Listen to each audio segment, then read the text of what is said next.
and resume recording.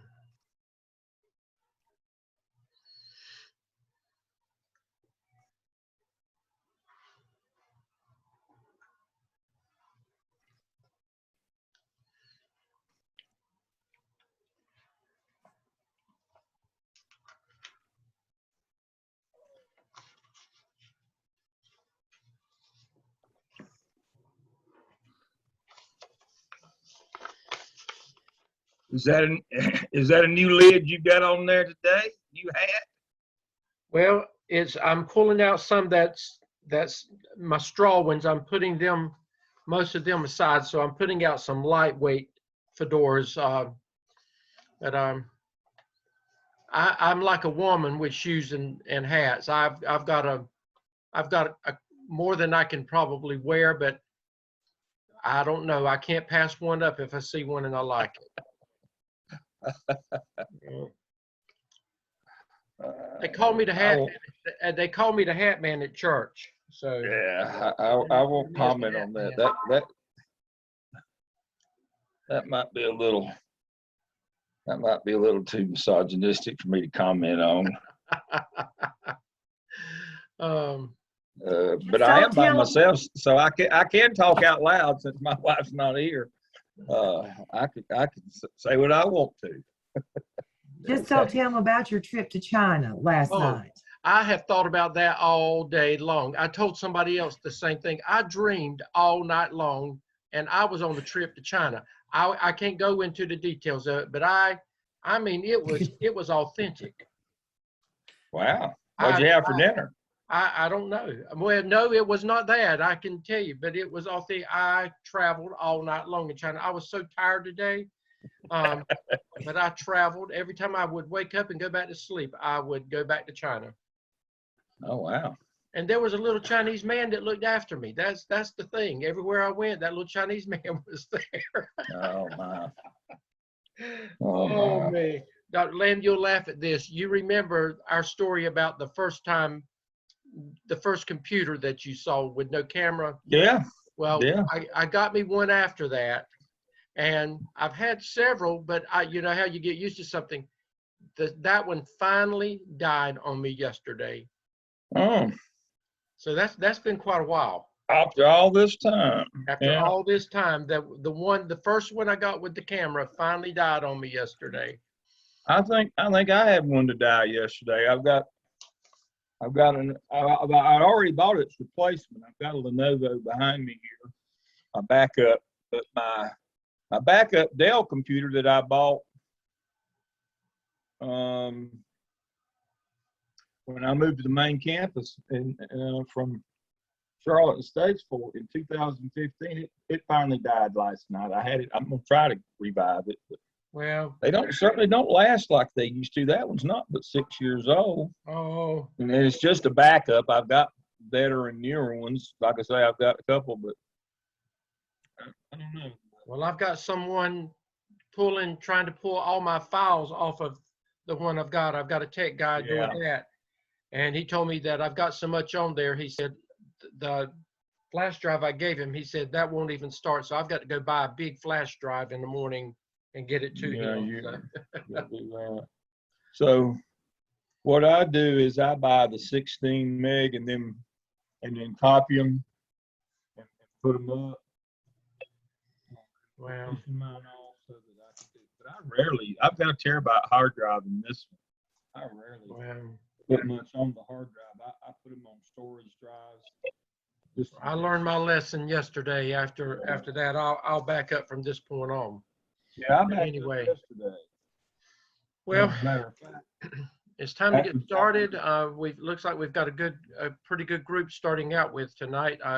Thank you for joining us for this is our last coaching session on the AAPSL. We'll pick back up in probably, we'll let you know about week 8. We'll have a town hall on that Monday. We'll start the AAPTEL on that Tuesday, and then we'll coach on that Thursday with some more follow-up with the AAPTEL, so we can make sure that you get started right on that. But for all purposes this evening, Dr. Lamb has joined us, and he has other things he has to do after this. So we're going to put him on first. He's going to do a brief review of task stream. And then he's going to do an introduction to EVAAS. And he's going to tell you things you think you know EVAAS. Dr. Lamb's going to tell you some things that you've never probably heard before. It's going to be an interesting evening. And then following that, we're going to ask our sitting principals, Dr. Hamilton and Dr. Crawford, if they would elaborate on some of the things that Dr. Lamb talks about EVAAS from the principal's role. You know, what they do as sitting principals with EVAAS. And then following that, Dr. Revis is going to share some information about academic needs assessments and gap analysis as you are working on task 4 and putting it all together for your action plan. So that's what this evening looks like. So Dr. Lamb, if you would take the show. Okay. All right, I'm gonna share my screen. And the first thing we're gonna do is look at a quick review, how to get into task stream. Everybody should have an account now. I went back and double checked, even those who didn't initially have one or had been in before. I've made sure that all of you are now in your proper DRFs and you are ready to go. So to go into task stream, please remember, switch over from Edge to Chrome in terms of your browser. And when you click on your favorites to go to TaskStream, which is just www.taskstream.com, you get the opening menu here, and you sign in. You can have your computer save it. Always remember, watermarks the parent company for TaskStream. Click on that one and sign in. And when you get in, you will only have one DRF. Now, if you've been in other programs, you might have 2. But you'll only have one DRF, and so I'm gonna go in. I'll have to go back in as author here. Here we go. And so your DRF is School Administration Add-on Fall 21, and this is where you will go in and put your AAPSL in a couple of weeks when you finish it, and your APTEL later. You will do your competency analysis. Once these are both uploaded, you can do your competency analysis. That comes out of task 5 of the AAPSL and task 4 of the APTEL. It's quick and easy. And you can go in and do your School of Ed dispositions anytime you want to do those, where you assess yourself. Please remember, if you assess yourself above meets standard, if you assess yourself at higher than that, at accomplished, then you're going to need to tell us why. They have a box for you to put that. If you're at your meets or below, then you don't have to give us a narrative response as to why.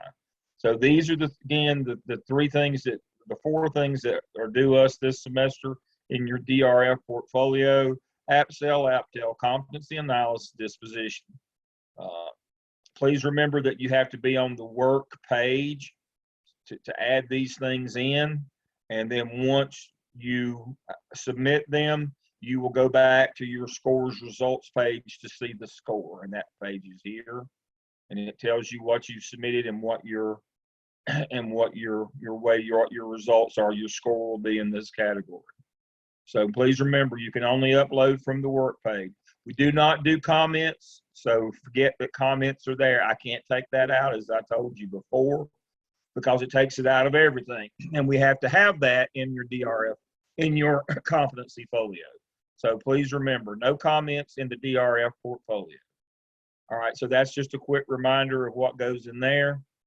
For your competency folio that you should have already created, it is not in the DRF. You have to go to folios and web pages up the top menu, and you find it. You should only have one. I've got all these different ones.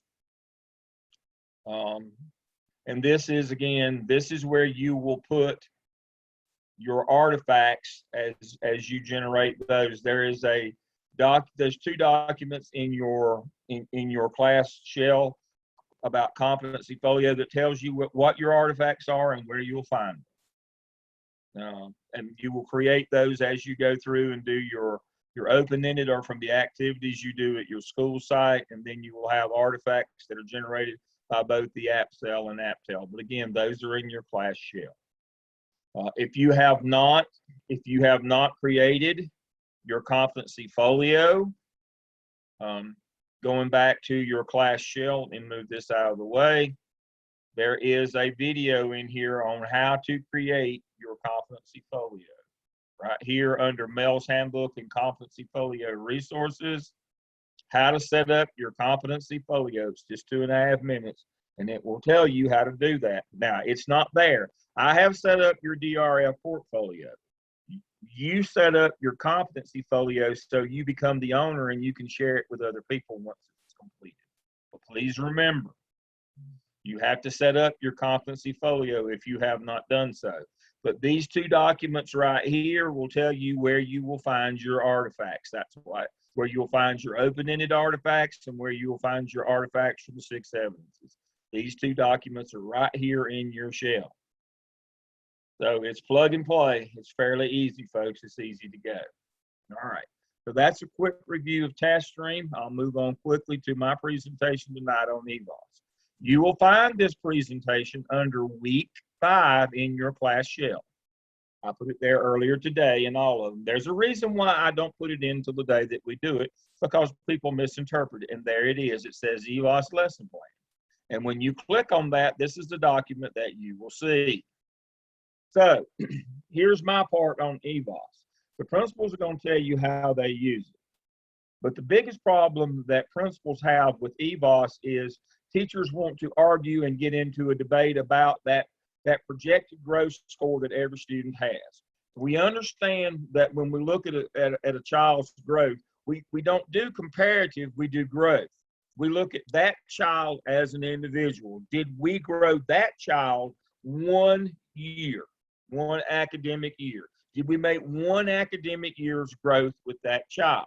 And so you have to say, well, what would be the indicator of that year of growth? Well, there's a score that child should make in order to do that. Well, teachers want to know, where'd that score come from?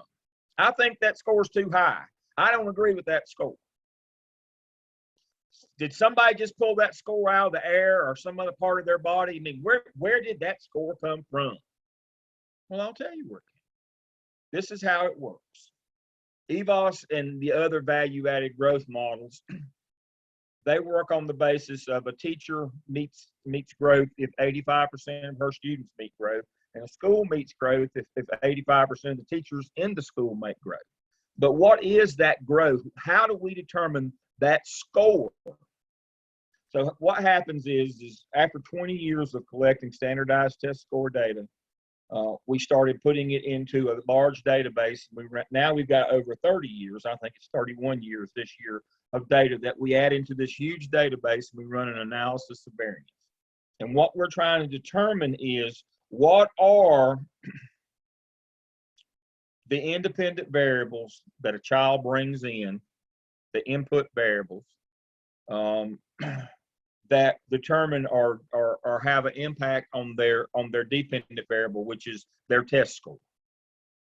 And so it's a simple regression equation where all of these independent variables added together become the dependent variable, which is y. It's a simple regression equation.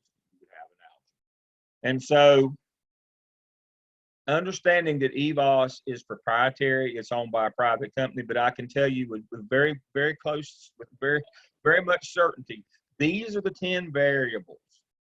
These are the 10 independent variables that make up a kid's test score. And the percentages, again, this is not racist or discriminatory. This from 31 years of data. Now, they may vary a half point each year, but this is how much that each of these count toward 100% of a kid's test score. Race is 30%, mother's education 15%, father's income 15%, teacher 10%, school district 5%, school 5%, grade 5%, age 5%, gender 5%, previous test scores 5%. When we add all those together, those are the factors that we can predict what a kid should make if he showed a year's of growth. It's just that simple. It is not some arbitrary number. It's not some it's not one size fits all. It's that particular child. So that's where that score comes from. So let me show you then how that works. And I've got some other things in here that you should read along the way, but let me, in the interest of time, tell you how it would work.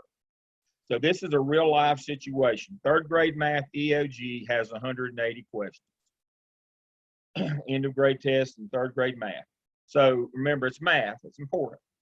So the total raw score that any student could achieve would be 180. The question is, what score out of 180 questions would represent a year's growth for any particular child? It can't be the same for everybody because every child is not the same. So we would do our regression equation, which now has an algorithmic component in terms of percentage. So here's how it goes. So Jamar is a third grade student in Charlotte Mecklenburg schools. His independent variables, excuse me, but independent there. His independent variables are, he is black, so he gets 20 out of 30. White would be 30 out of 30. Hispanic would be 15. That's historically how those racial groups have scored. Mother has less than a high school diploma, 5 out of 15. Beyond a 4-year degree would be 15. No education at all would be 0. And we do have some parents who don't have any education. No father in the home, so that's 0 out of 15. Father's income exceeds 150, then there would the points would be he would be given would be 15. We all know that mothers do lap time with kids and read to them, so the moms that can stay at home because dad makes enough money, that's where that comes from. So mother's education, father's income, those count 30, race counts up to 30. We always assume the teacher is a highly effective teacher at 10. CMS is a high wealth district. A low wealth district would be 2. Billingsville was a takeover school. High growth schools, that'd be 0. High growth school would be 5. Grade 5, he's grade appropriate. He's not a repeater. However, he is not age appropriate. He was developmentally delayed, so he gets 3 out of 5 points. Gender is 5.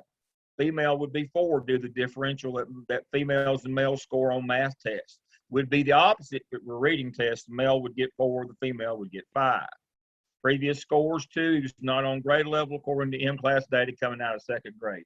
So his equation looks like this: 20 plus 5 plus 0 plus 10 plus 5 plus 0 plus 5 plus 3 plus 5 plus 2 equals 55%. So he has to score 55% of the total number of items on the test. So 55% times 180.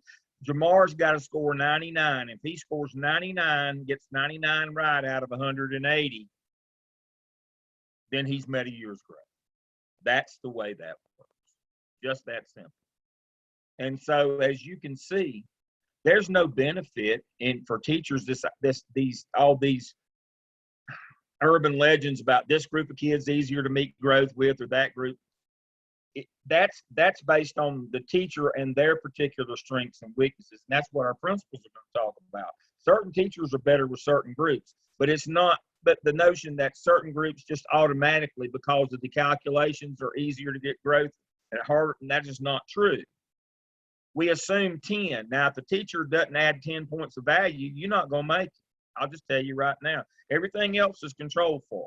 The only variable in this is the teacher's quality, how good a job they do. What happened last year when teachers, couldn't teach and kids were online? We saw what happened to test scores. Everything else was the same. We know that if teachers don't teach or can't teach, then kids won't make growth. It's just that simple. So what we're trying to do is isolate, number one, who can teach and who can teach what kind of kids well. That's what we're trying to do, because that's the only thing that we have control over. We can't control their parents or their home or school. The only thing that we have control over as administrators is what teachers we put in the room and what we do to induct and prepare them to be able to teach. And all of that is reflected in this lesson plan that I've given you tonight. And it talks about those things. And so here are a couple of ideas as I leave you this evening. The only thing that we can affect is the teacher. And so this has implications for remediation. That's why we don't retain kids, and why we're now using RTI and then more advanced, the total program of MTSS. We know that letting kids, retaining kids is a disaster. We can control that with RTI and MTSS. We do those things. We can control that. The only other thing is teacher quality then. And so school leaders must recognize that quality teachers contribute up to 10% of the variance in test scores. It's imperative that principals continually provide staff development and high yield strategies, use MTSS and do those things. And also, more important, and I had to have a come to Jesus meeting with my EDCI doctorals last Tuesday night. The role of the curriculum leadership role, or the instructional leadership role, whichever you want to call it, for a school principal is not what to teach, it's how to teach. We can't get into that. We need to be working on best practices, how to teach. People at Dr. Revis's level and above, school board members and state board members, they determine what you teach. Not we, stay in your lane here.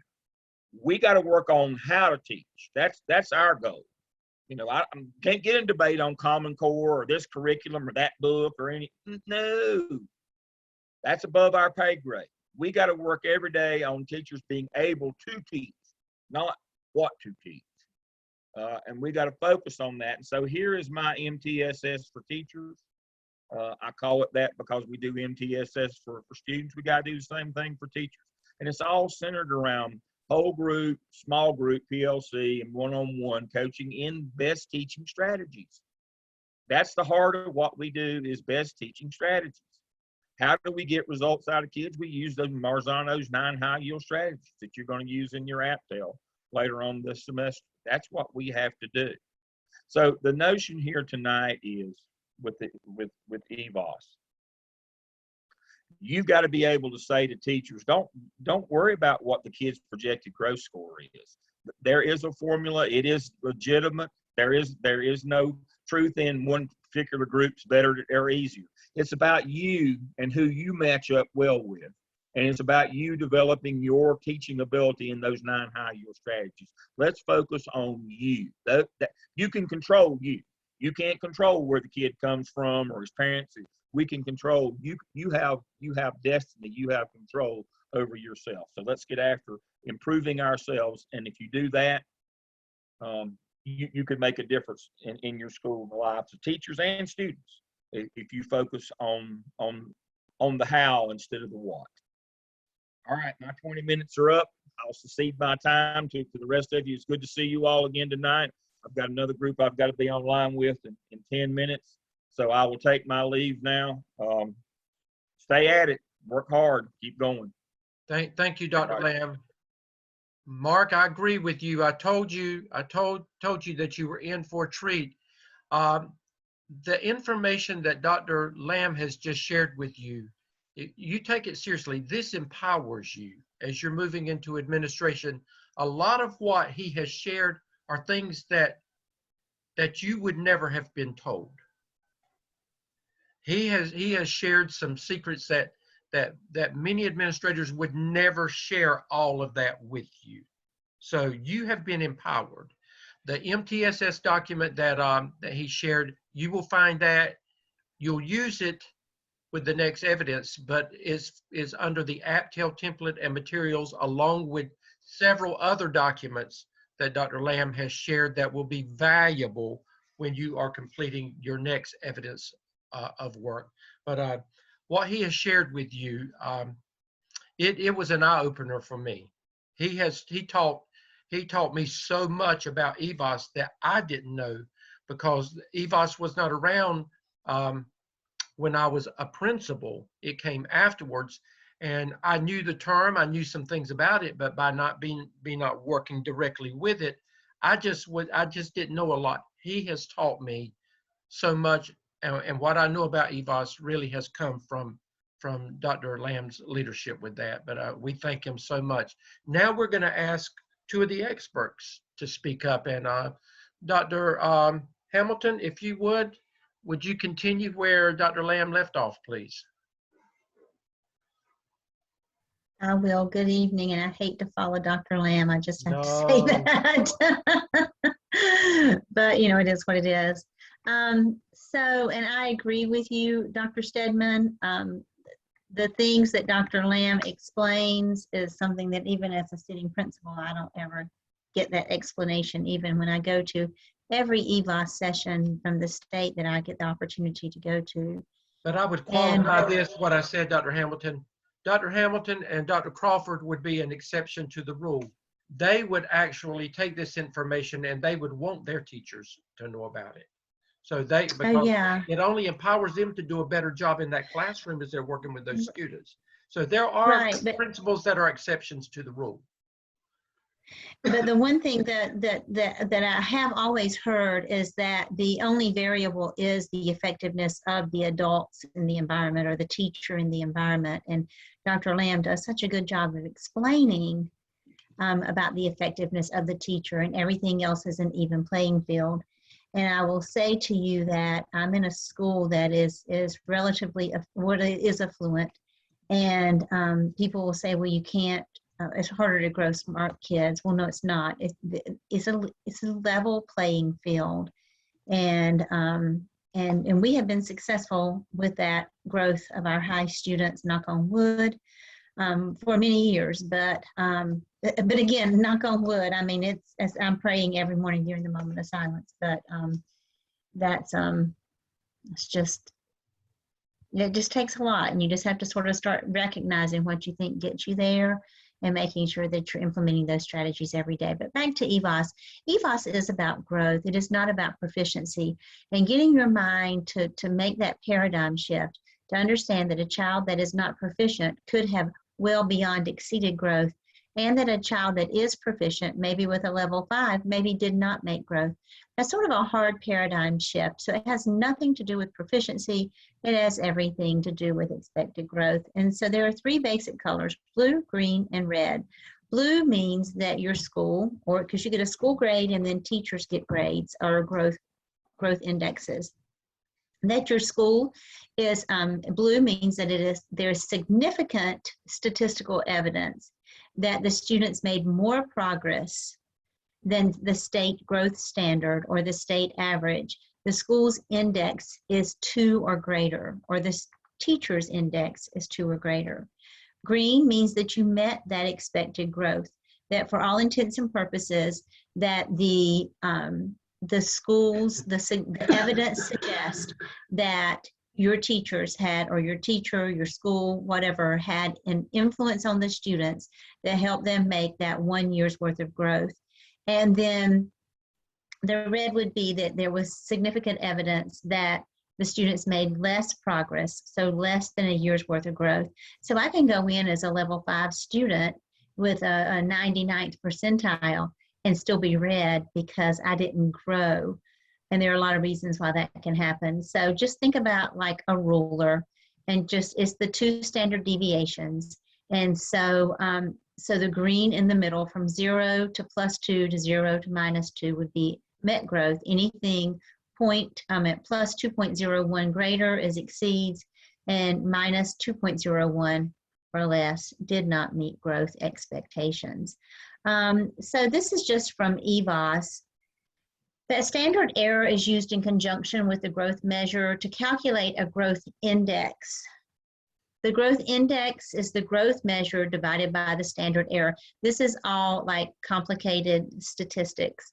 So this is why I love they did a great job just with the color system, just leaving it there, because that really lets you know that the colors indicate the strength of the evidence that the student group exceeded, met, or fell short. So a few years ago, they started giving shades of green, which they had not done previously. So of course, 2 standards error or above exceeds, between the 1 and the 2, because you've got this big range here, -2 to +2. So you've got that big range right there. So the 1 to the 2 above is the dark green. Between the 1 standard error above and 1 standard error below, they made a medium green, and then a light green for that negative between 1 and 2, because that is moderate but not significant evidence. And sometimes you really want to watch those teachers for that growth index as well, because that sort of becomes like those bubble kids that we'll sometimes talk about on EOG. And you really need to really focus on that so that you don't end up in a red. And then of course the red is did not meet the expectations. Another new form that came out in reports a couple of years ago is called student growth of student groups. And you can look at that in two ways. You can view it by subject area or by student groups. And so you can look at it for reading, math, or science. And this is elementary that I'm showing you because these are my data that I'm showing you. And so, so this is just, I looked at it from student groups. I'm just picked out a little example for you. So those were my academically gifted students. Now you want to look at the growth index, not at the growth measure, because they do apply the standard error to the growth measure to get the growth index. So you can see from this that my third grade, now this is reading, my third graders met expected growth in reading. My fourth and fifth graders exceeded expected growth in reading. And then when they put all that together to get an overall calculation for AIG students, they exceeded. Now my economically disadvantaged students met, my Hispanic students met. When I look at my economically disadvantaged, a minus 0.21, my Hispanic 0.34. So my AIG students, when you hear people say you can't grow smart children, you see how much more significant their growth was than my economically disadvantaged and Hispanic children. And because at my school, we tend to be blue in areas except these two, this is now our focus in our school improvement plan on how to help these subgroups of children become blue, exceed growth as well. Now, just for you to just know that sometimes these groups overlap. So I can be economically disadvantaged and AIG. I can be economically disadvantaged and Hispanic. So your groups will overlap. So keep that in mind as well when you're thinking about your groups of students and looking at that. But that subgroup data is very, very important and good for school improvement. For elementary school, yes. Let me ask you something before this was a question. For those of you that are in South Carolina, some of the terminology you may not understand it. I had that one said that they don't do EVAAS. So whatever you do, you would equate it to what EVAAS is. I think they said they use SLOs, specific learning goals, or anyway, specific learning objectives or goals. So I guess that you would equate it to whatever you would do in your state of South Carolina, and South Carolina does some things differently, but they were asking what is EOC and what is EOG, and that is our North Carolina. Yeah, go ahead. Right, EOC end of course given in the 8th grade for some subjects in high school. EOG being end of grade test that is given in grades 3 through 8 in the state of North Carolina. Thank you, and I'm sorry, I apologize that I was using acronyms. That's okay. And so for the school, so individual teachers in the state of North Carolina get EVAAS growth. They get it in all grades. However, in elementary school, the only scores that get counted towards EVAAS are grades 3, 4, and 5, reading, math, and science. And I'm not sure, in middle and high school, I'm not sure what gets counted towards school accountability growth. I will tell you that the top 25% of the teachers in the state with EVAAS growth and the top 25% of teachers, now this is pre-COVID, and I don't know that this will be back this year, and it may not be, but the top 25% of teachers in the state and the top 25% of teachers in the district for the last several years pre-COVID have been getting EVAAS growth bonuses. And so if I was a teacher and my EVAAS growth was within the top 25% in the state, and I taught grades 3, 4, and 5. 4 and 5 can get it for reading and math. Grade 3 can only get it for reading. Then I got about $4,500. And if I also was in the top 25% of growth in my district, I got about $4,500. So some of our teachers have been getting bonuses, almost $10,000 for having their EVAAS growth in the top 25%. And so that is. Somebody said that 6 through 8 is ELA and math, and 8th grade science. So that's Okay, so same thing as elementary. Okay, good. Thanks for that. So as a principal, let's think about this. So in 3rd grade, we take a beginning of grade test called the BOG. And that's just in reading. We don't take it in math. But then at the end of the year for the intergrade test, they do take reading and math in 3rd grade. But because we don't have anything to measure growth from because they didn't take a BOG in math, the EVAAS, school accountability EVAAS, is just 3rd grade reading. 4th grade, you have a reading and math test that counts. In 5th grade, it would be it'd sort of be the same in middle school. You'd have reading and math in 6th grade. 5th grade, you have reading, math, and science. So that's 6 tests that counts towards your EVAAS growth in elementary school as a North Carolina elementary school principal. Reading in grade 3, reading and math in grade 4, reading, math, and science in grade 5. So that means that 1/6 of your school's EVAAS accountability comes from 3rd, 1/3 of it comes from 4th, and half of your school's accountability growth comes from 5th grade. So when I'm having to determine whether or not I'm going to put an extra teacher in 4th or 5th grade, so who's going to have class sizes of 22, 23, 20, 21, and who's going to have class sizes of 27 and 28, unfortunately for 4th grade, because we do have grade caps on grades K through 3, we do not have a grade cap, a student cap in classrooms for grades 4 and 5. So unfortunately for 4th grade, they're going to be the ones with the bigger classes because the 5th grade counts half of my school's accountability growth is 5th grade. So I want them to have the smallest class sizes possible without a cap in those classes because they're counting half my growth. And I've got years and years and years of data that show that the smaller the class sizes, the better their growth and their proficiency. So that's just a little something to think about one day when you are a school principal, when you're making decisions about where to put extra teachers. Another great report in EVAAS is this decision dashboard. And you can get it, it comes up for all these. I'm just showing this one example, but it's a little pie chart. And they have the students divided into quintiles.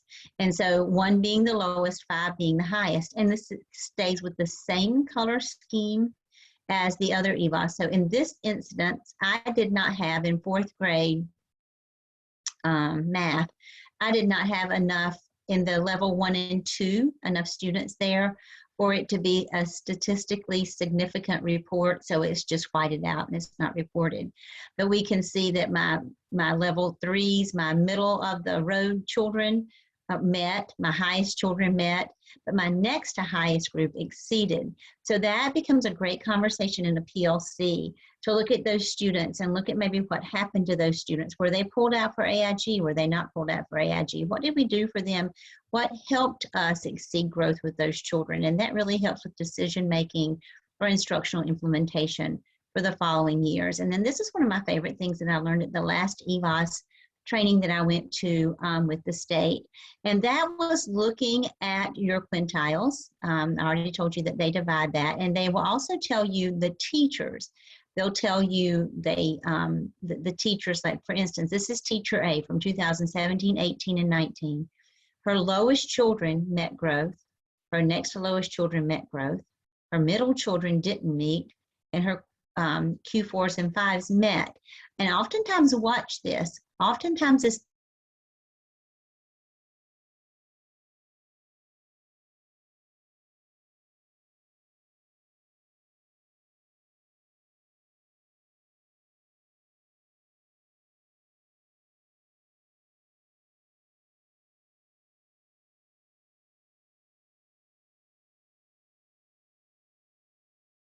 as well with the high children. So when you're thinking about children and you're thinking about placing children in teachers' classrooms, if you know you have a child that's just continues to just work hard and is just trying so hard, and you just feel like just with the right teacher that'll really get them over the hump and they'll really pass the test and learn what they need to do and make their growth, then you might want to put them with teacher B instead of teacher A. Even though teacher A gets her students to make a year's worth of growth, teacher B helps them make more growth. So maybe when you're thinking about those students who need that more than a year's worth of growth to get over that hump and get where they need to be, then maybe it would be teacher B that you would want to put that child with. It's just an interesting little thing to just map out there.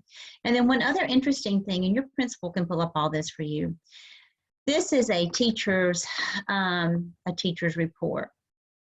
And you see that in 2017, this teacher was very close to being in red, but she wasn't. In 2018, she did a little better. Is close to red still. 2019 did much better, but this is her multi-year trend. It's in the red. Now, how can you have, I met, but my multi-year trend is in the red? How does that happen? That happens because the multi-year trend is not a simple average of these 3 years. It is taking all 3 of these years and it is putting the data together and is doing the calculation as if it was 1 year. And that's where you get your multi-year trend. The more data sources you have, and this is why when we say to you, more research, get all the data sources you can when you're trying to determine your most pressing need. Because the more data you have, the more numbers you have, the more input you have, the more valid and reliable your results are. And so that is why that is like that is. So that shows that overall effectiveness, when you have a more reliable data source, a database, then this teacher has in the red on the multi-year trend.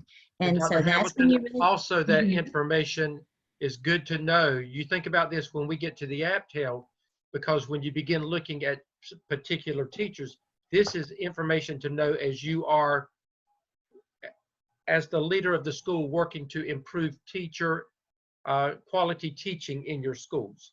So this same information, it works for the students, but you can turn around and use it when you're looking at teachers.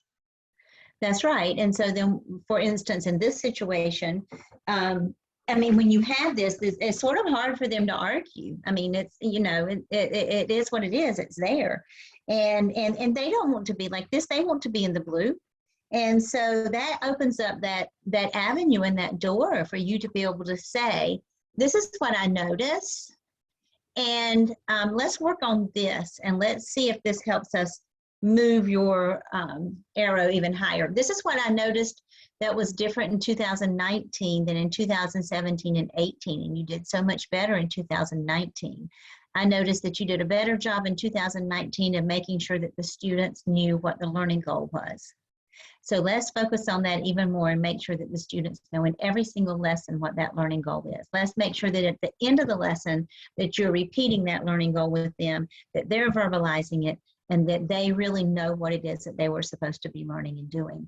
So that just opens up a great opportunity for you as an administrator to really be able to increase the effectiveness of a teacher. Because unless it's just a really, really horrible teacher, you're gonna probably oftentimes do better trying to grow what you have than maybe trying to replace. Now, sometimes not, but oftentimes, especially when you have this kind of data that you can sit down with them, that really just helps because it's not just you. You have facts, and it sort of takes the personalization out of it, and that just helps with those difficult conversations. And of course, then there was another view of that multi-year trend that I just showed you. So that's what I was going to share this evening, but just the simplistic part is exceeds is blue, meets is green, red doesn't, and that sort of helps even those of us who can't have the level of understanding that Dr. Lamb has be able to understand and work with it a little bit more. Oh, you did a great job, Dr. Hamilton, and it just added more to what Dr. Lamb was talking about, their knowledge base. Dr. Crawford. Hey, good evening, everyone. How are you today? So that last diagram that Dr. Hamilton showed, I can actually take that from that big, diamond level to what exactly I'll be doing with mine when we get the data later on this fall. And so what I do, and this is one of the forms that I have used, is we actually go through, I have teachers go through their EVAAS data, and I give them pretty detailed instructions about how to log in, what reports to go through. But what I force teachers to do is actually go through, once the data comes out, and look at those very same things that Dr. Hamilton showed you. You know, what students are making growth. How do you know?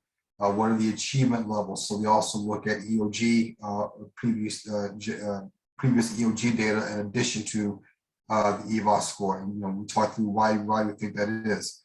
We break it down to subgroups that aren't making goal. I don't know if there are many schools that don't have EC or students with economic disadvantages that are struggling. What would you like to see students doing different this year? What strategies can we talk about? Dr. Hamilton mentioned that earlier, by achievement level or subgroup. And then what kind of support or data do you need to carry out that specific plan? So what this does is, so I have teachers go through it. And then when we meet during the mid-year PDP conference, after they've had a chance, because this data will come out late. Sometimes if we're lucky, mid to late October. There have been years where it's come out in November. So the sad thing is the data is, it comes out too late for us to act on the students that it was for, but it can inform your practices for the students that you have right now. Again, just takes that last data sheet that Dr. Hamilton has teachers go through it, and then oftentimes when we do the mid-year PDP conference, we can then alter mid-year PDP goals based in part on the EVAAS data that the teachers are looking at. And so again, this is what I'll do with mine when the data comes out. We go through it step by step. Each teacher that has EVAAS data, I'll go through it with them. We make that part of the record, and then we can also take that and alter PDP goals that can be specific to teachers, to subgroups of kids. It could be, you know, a teacher may need help on working with kids that are green and blue, believe it or not, that because sometimes we're problematic because, you know, whereas Dr. Hamilton is in a very affluent school, I'm on the exact opposite end. And so we spend a lot of time making sure that we're providing interventions for students that need a lot of interventions. But sometimes based on our EVAAS data, that's coming at the expense of growing our kids that are working at or above grade level, and our EVAAS data shows that. And so that particular form that I use with them is something that you can use to take that EVAAS data once you're looking at it from a computer level at the school level, right down to the individual teacher to get them to engage with their data as well. Okay, thank you, Dr. Crawford. And Dr. Crawford, if you would get that document to us, they're asking for that. And then Dr. Hamilton, you've already sent yours. So please make sure, instructors, that we put this under week 5 in our Blackboard shells for the students. All these documents. But thank all of you.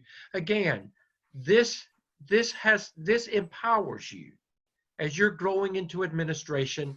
This information empowers you, and you know, use it in the work that you're doing, but use it in your presentations. Begin talking this language amongst your peers as you're leading your PLCs. Talk it to your administrators. You will impress your administrators, you know, when you can share information of this value. Dr. Lamb, Dr. Hamilton, and Dr. Crawford have done an excellent job providing you with this information. And again, if you're in South Carolina or in a district, North Carolina uses EVAAS. All public schools in North Carolina, and I think charter schools have to use it too, that's tied to DPI. So I know that you know, North Carolina predominantly uses EVAAS. Whatever equates to that in South Carolina, and South Carolina has used it in the past, whatever they're using, then you would need to equate that in the work that you do.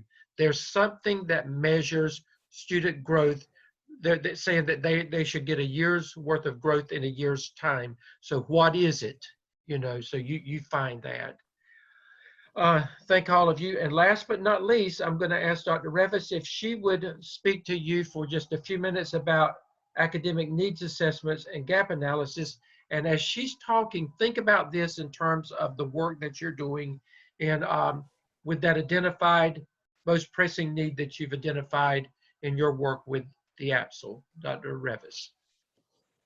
Well, good evening. And I'm always the visual person. So I like to always talk from some kind of graphic organizer. I will plug this, by the way. That's one of Marzano's high yield strategies to use non-linguistic representations. So I want to share with you a great graphic, and I stole this from Dr. Stone. It's not my original, but I love it because it just shows very quickly what a needs assessment and a gap analysis is all about. Now, during your work in Gardner-Webb, of course, you've gotten a taste of the AAPSL. That's your first authentic project. And you're going to have 5 other ones. Each and every one of these, you will have to do some type of needs assessment, whether we're talking about student learning results, whether we're talking about teacher empowerment, internal and external communication. We always start with a needs assessment, meaning what is our current state? What do our data sets reveal to us? We always start by examining our data. And then we talk about what is our desired state? Where do we want to go? Where do we want our students to perform? How do we want our stakeholders to, how do we want them to evaluate us on internal and external communication? And then in the middle is our gap analysis. What do we need to do to get there? And how do we do that? And we get the big circle from doing research. We don't just start grabbing and picking things off the shelves. As far as programs or strategies, we do research. And that is how we go from our current state to our desired state. And I've had the opportunity, Dr. Stedman, to listen to a couple now Zoom videos from AAPSL Task 1 and 2, and you guys have done a phenomenal job talking about data analysis and doing those deep data dives. We've got to do that before we can even know what we're going to research. And so it's just really exciting for me to see you start moving from the data to the research, and now you're getting ready to put together your plan. Okay. Let me make sure. Okay, these have been some great presentations.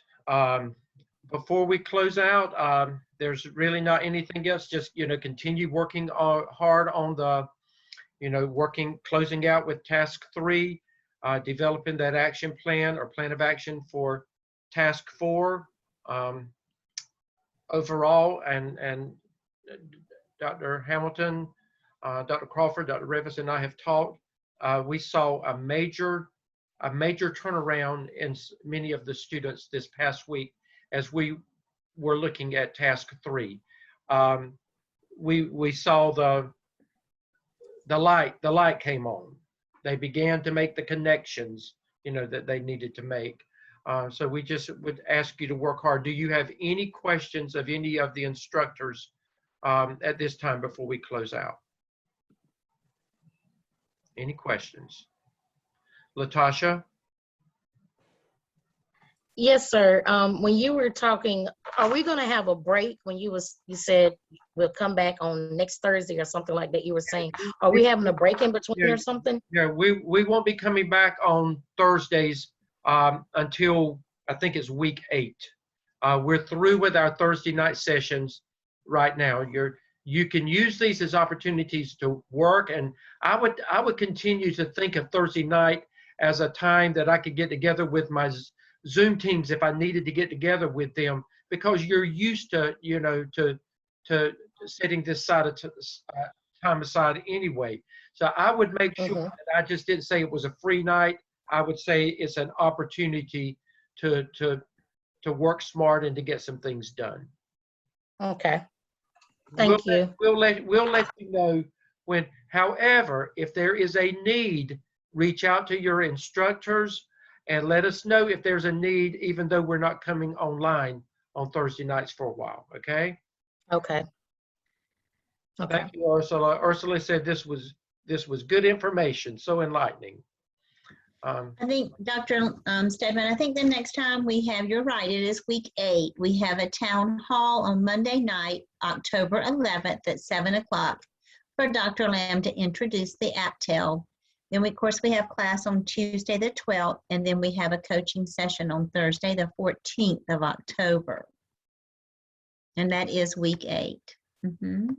Thank you, Dr. Hamilton. I thought it was. I just wanted to make sure.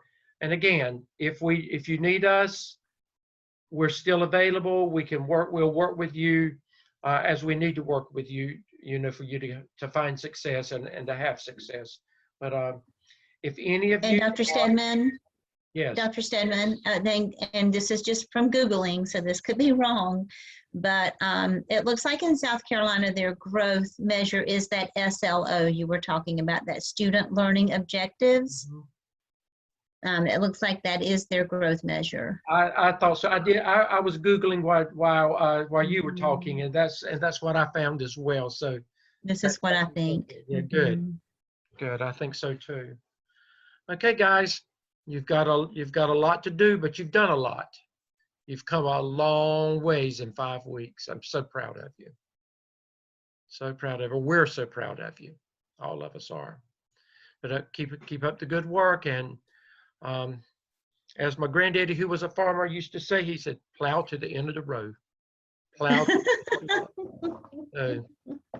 I remember those days. I worked on a farm. I worked in tobacco back in the day. So, I know. But anyway, thank you, guys. You'll get this in later on. I'll upload it and you'll get it in your shelves later on tonight. Okay. Good night, everybody. Good Have a good night. night. Bye. Right. That's the best benediction ever, Danny. Plow to the end of the road. Love it. We need to keep that one. Love it. Love it. Love it. They're doing really good. Great group. They are. They are.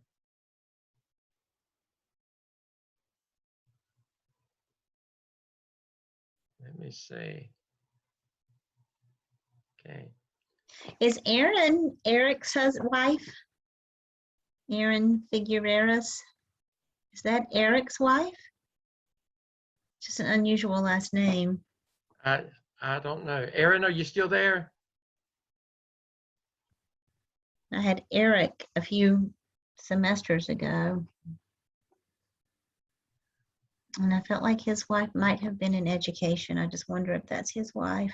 Erin, can you hear me? I don't think she can.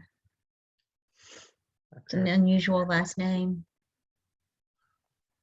Yeah, I think the ones that are left are probably not, maybe they got distracted or something. A great presentation tonight. Everybody did. Well, it was a good night. It was a good night. Well, let me go ahead. I'm going to go ahead and process this, and I'll get to y'all in just a little bit. Okay. All right, Danny. Have a Good good night. night. Thank you. Bye. Bye. Thank you. Bye.